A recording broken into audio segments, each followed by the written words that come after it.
ಗೃಹಲಕ್ಷ್ಮಿ ಯೋಜನೆಯಲ್ಲಿ ಪರಿಷ್ಕರಣೆ ಹತ್ತತ್ರ 4 ಲಕ್ಷ ಖಾತೆಗಳಿಗೆ ಇಲಾಖೆ ಶಾಕ್. ತಾಂತ್ರಿಕ ಲೋಪ ತಡೆಯಲು ಬಯೋಮೆಟ್ರಿಕ್ ಜಾರಿ.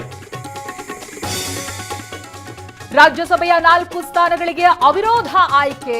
ಖರ್ಗೆ, ಮನ್ಸೂರ್, ಪವನ್ ಖೇರ ಮೇಲ್ಮನೆಗೆ ಎಂಟ್ರಿ. ಬಿಜೆಪಿ ಅಭ್ಯರ್ಥಿಗೂ ಒಲಿದ ಅದೃಷ್ಟ.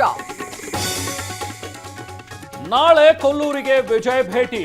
ದೇವಿ ದರ್ಶನಕ್ಕೆ ಭಕ್ತರಿಗೆ ನಿರ್ಬಂಧ. ದೇಗುಲದ ಸುತ್ತಮುತ್ತ ಬಿಗಿ ಬಂದೋಬಸ್ತ್.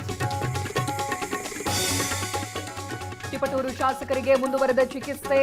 ಷಡಕ್ಷರಿ ಆರೋಗ್ಯ ವಿಚಾರಿಸಿದ ಪರಮೇಶ್ವರ್. ಆಸ್ಪತ್ರೆಯಲ್ಲೇ ಉಳಿದ ರಾಘೇಂದ್ರ ರಾಜಣ್ಣ. ಹಾವೇರಿಯಲ್ಲಿ ಶಾಲಾ ಮಕ್ಕಳ ಪರದಾಟ.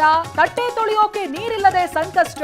ಗ್ರಾಮ ಪಂಚಾಯಿತಿ ಮೌನಕ್ಕೆ ವಿದ್ಯಾರ್ಥಿಗಳಿಗೆ ಸಮಸ್ಯೆ. ಹಾವು ತಪ್ಪಿಸಲು ಹೋಗಿ ಅನಾಹುತ. ಹಿಂಬದಿಯಿಂದ ಬೈಕ್ಗೆ ಡಿಕ್ಕಿ ಹೊಡೆದ ಕೆಎಸ್ಆರ್ಟಿಸಿ. ಚಿಕ್ಕಮಗಳೂರಿನಲ್ಲಿ 2 ಬಚಾವ್. ಲಾರಿ ಚಾಲಕನ ಡ್ರಂಕ್ ಅಂಡ್ ಡ್ರೈವ್. ನಡು ರಸ್ತೆಯಲ್ಲೇ ಉರುಳಿ ಬಿದ್ದ ಸ್ಲಾಬ್ ವಾಹನ. ಪೀಣ್ಯ ಸಂಚಾರಿ ಠಾಣೆಯಲ್ಲಿ ಕೇಸ್ ದಾಖಲು. ತಾಯಿಯೇ ಮಗಳನ್ನ ಕೊಲೆಗೈದ ಪ್ರಕರಣ. ಸಕಲೇಶಪುರದಲ್ಲಿ ಹಂತಕ್ಕೆ ಬಂಧಿಸಿದ ಬೆಂಗಳೂರು ಖಾಕಿ.